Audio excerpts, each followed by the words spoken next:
Everyone. हान Köln उठता है और देखता है कि यून छान उसके ठीक ऊपर खड़ी है, लेकिन तभी हारिम आ जाता है जो नींद में सीढ़ियां उतरता है और पूछता है कि ये लोग क्या कर रहे हैं। फिर उसे चिढ़ाते हुए पूछता है कि क्या ये दोनों डेट कर रहे हैं। यून छान हकलाते हुए कहती है कि ऐसा कुछ भी नहीं है। हान क्योल मुस्कुराता है जब वो दूध के साथ लगे नोट को पढ़ता है जिसमें लिखा होता है कि ये तुम्हारे जन्मदिन का तोहफा है, एक्सपायरी डेट से ठीक 3 घंटे पहले है, जल्दी से पी लो। फिर हारिम, यून छान और हान क्योल साथ में नाश्ते के लिए बाहर जाते हैं। वहाँ वो सोचते हैं कि हारिम क्यों दुकान पर सो रहा है। पता चलता है कि उसे घर से निकाल दिया गया है क्योंकि वो परिवार का बिजनेस नहीं करना चाहता। हारिम बताता है कि उसे चाकू और खून से नफरत है। यून छान बहुत ही उत्साहित होकर पूछती है कि क्या वो कसाई है। अब हम जानते हैं कि यून छान को मीट बहुत ही ज़्यादा पसंद है, लेकिन वो इस बारे में ज़्यादा जोर नहीं देती और ये सोच लेती है कि शायद वो फैमिली डॉक्टर्स होंगे। यून छान को अपना खाना देखते हुए हान ग्यूल हंसते हुए अपनी बीफ रिब्स भी उसे दे देता है। इन दोनों के बीच में ये एक बहुत ही प्यारा मोमेंट था। यून छान हारिम को बताती है कि मिस्टर होंग के पास एक खाली कमरा है, तो हारिम जाकर उनसे मिलने जाता है। वहाँ वो देखते हैं कि वहाँ सुनकी भी पहले से था। उसे भी पता चला था कि कमरा खाली है और उसे भी कमरे की ज़रूरत थी, लेकिन दोनों लड़के घबरा कर अंदर जाते हैं क्योंकि अगर आपको लगता है कि मिस्टर होंग का काम करने वाली जगह ही गंदगी से भरी थी, तो फिर उनके घर की बदहाली उसके सामने कुछ भी नहीं थी। उनका ये कमरा बेहद गंदा और बदसूरत था। काम पर यून छान को हान ग्यूल से पता चलता है कि मिन युग ने अचानक से नौकरी छोड़ दी है। वो हान ग्यूल को डांटती है कि वो इतना बेरुखा क्यों है, कोई पूछताछ तक नहीं कर रहा कि क्या हुआ। मिन युग की कंडीशन पर दया महसूस करते हुए यून छान उसे एक सड़क किनारे फूड स्टॉल पर काम करते हुए पाती है।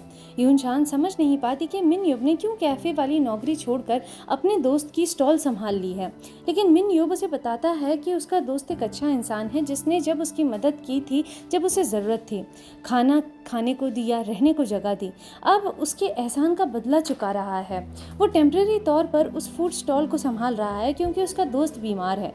वो सच में कॉफ़ी प्रिंस नहीं छोड़ना चाहता था।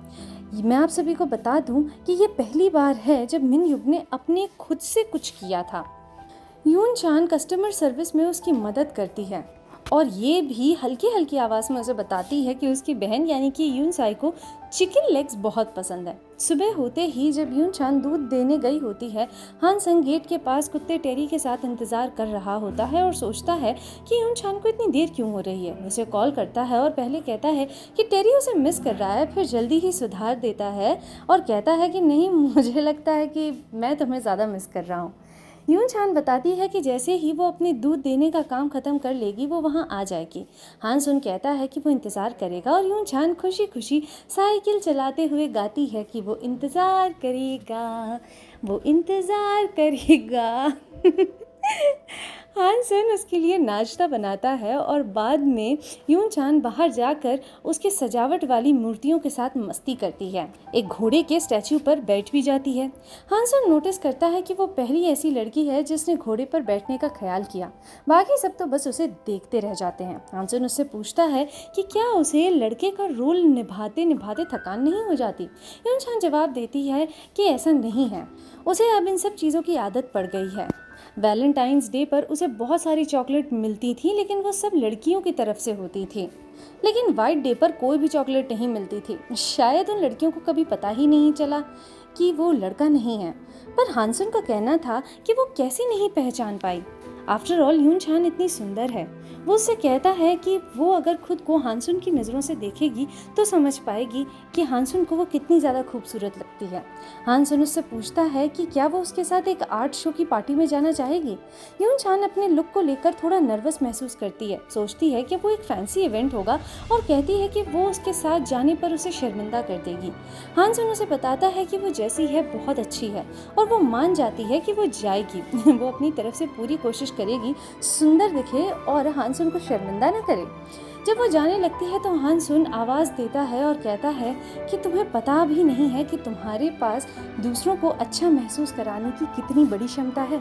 इसी बीच मिन युग यून साई के लिए चिकन लेग्स तैयार करता है और बाहर इंतज़ार करता है उसे देने के लिए, लेकिन तब उसे हैरानी होती है जब वो देखता है कि यून साई और यून छान साथ में लेडीज़ वॉशरूम से बाहर निकल रहे थे।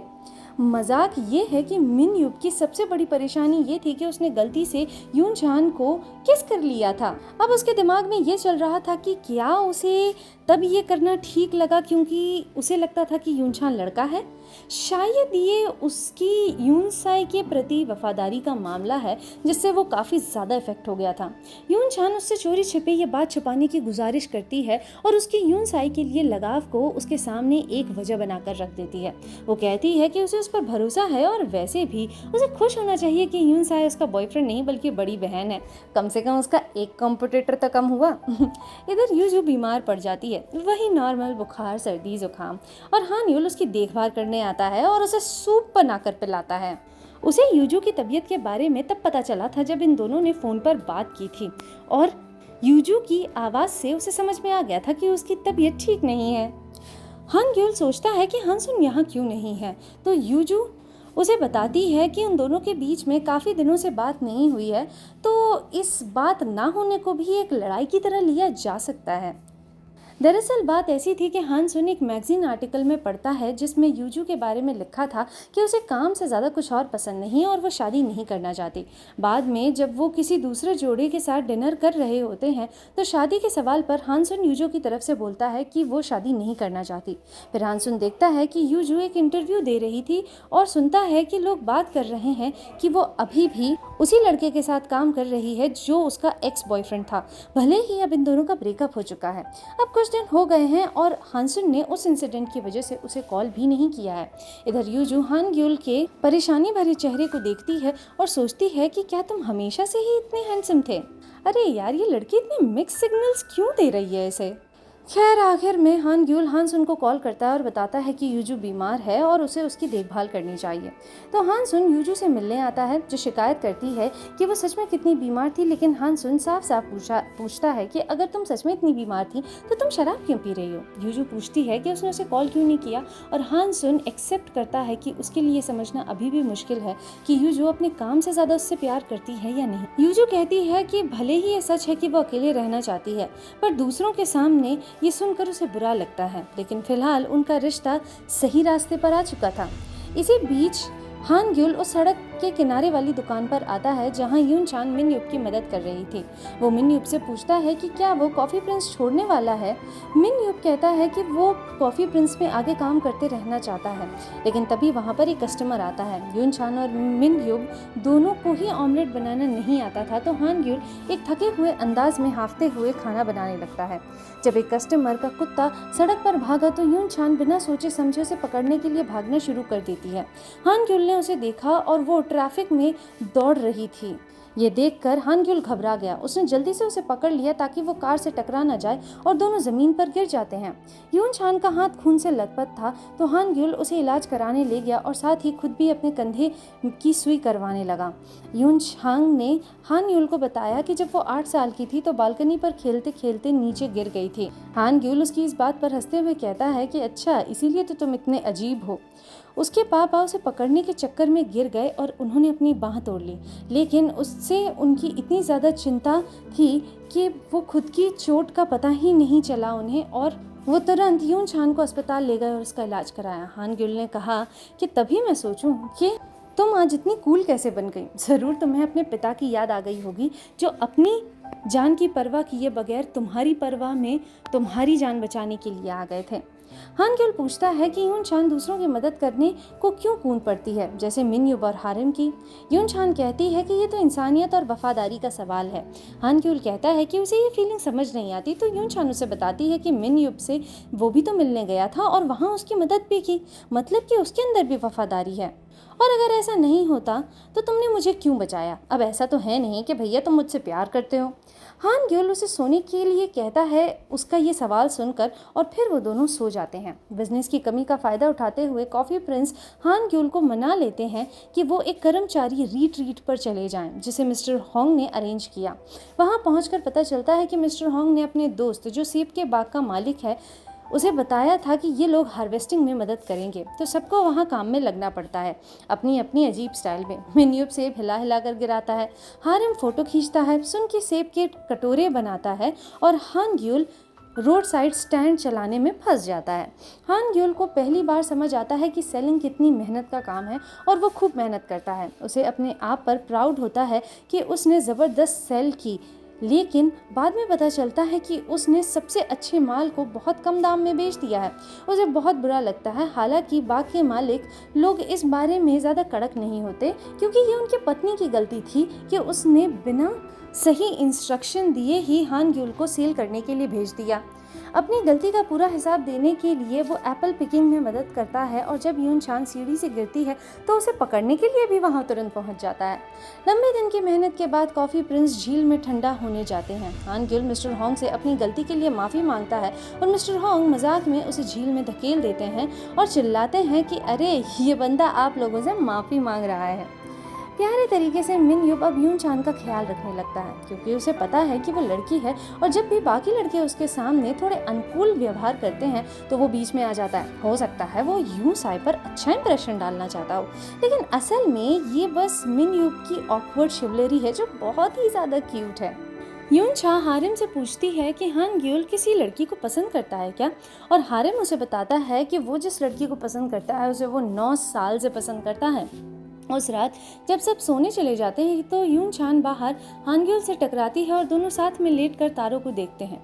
यून छान जो सब कुछ खाना ही समझती थी, सोचती है कि काश वो सारे के सारे तारे तोड़कर खा पाती। हान ग्योल पूछता है कि वो चांद कैसे खाएगी, तो वो जवाब देती है कि जब चांद आधा था तो वो इंतजार करती कि वो चांद मोटा हो जाए, फिर वो उसे भाप में पकाकर खा जाएगी। हान ग्योल उसे एक छोटा सा खिलौना देता है जो लेगो रोबोट जैसा लग रहा था और यून छान कहती है कि आज उसने बहुत मेहनत की होगी, इसीलिए अगर कोई गलती करे तो उसे समझना चाहिए। वो उससे पूछता है कि उसका सपना क्या है, तो वो जवाब देती है कि माँ और बहन के साथ एक अच्छी ज़िंदगी बिताना। उसे ठीक से पता नहीं कि उसका सपना क्या है, लेकिन इन दिनों वो काफ़ी अच्छी कॉफ़ी बनाना भी चाहती है।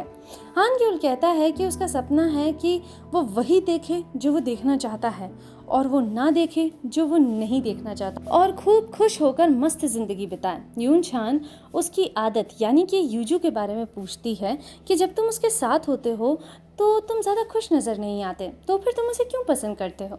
हान ग्योल उससे कहता है कि पसंद करने के लाख कारण हो सकते हैं, लेकिन सच कहूँ तो इतने भी नहीं हैं। बस पसंद करता हूँ, कोशिश करूँ भी तो भी उसे नापसंद नहीं कर पाता, कुछ कर ही नहीं पाता। यून छान उससे कहती है कि यही तो सबसे डरावनी बात है एक इंसान की ज़िंदगी में, कुछ ना कर पाना। घर पर यून छान हान ग्योल द्वारा दिया गया खिलौना लेकर यून साई से बात करती है और आदत और कुछ ना कर पाने जैसे शब्दों पर सोचती रहती है कि उनका क्या मतलब हो सकता है।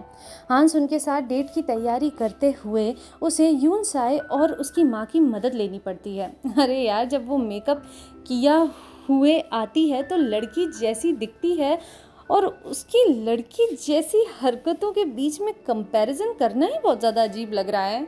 सच्ची बता रही हूँ, मुझे तो लग रहा था कि लड़की जैसे कपड़ों में आके ये बहुत ज़्यादा अच्छी लगेगी, बहुत ज़्यादा सुंदर लगेगी, क्योंकि ऑलरेडी इतनी सुंदर है यार। लेकिन कहानी के लिए अच्छी बात ये है कि उन्होंने एक अजीब और ख़राब दिखने वाली लड़की को गर्ली इंसान बना दिया था जो किसी मर्दाना हुकर जैसी लग रही थी।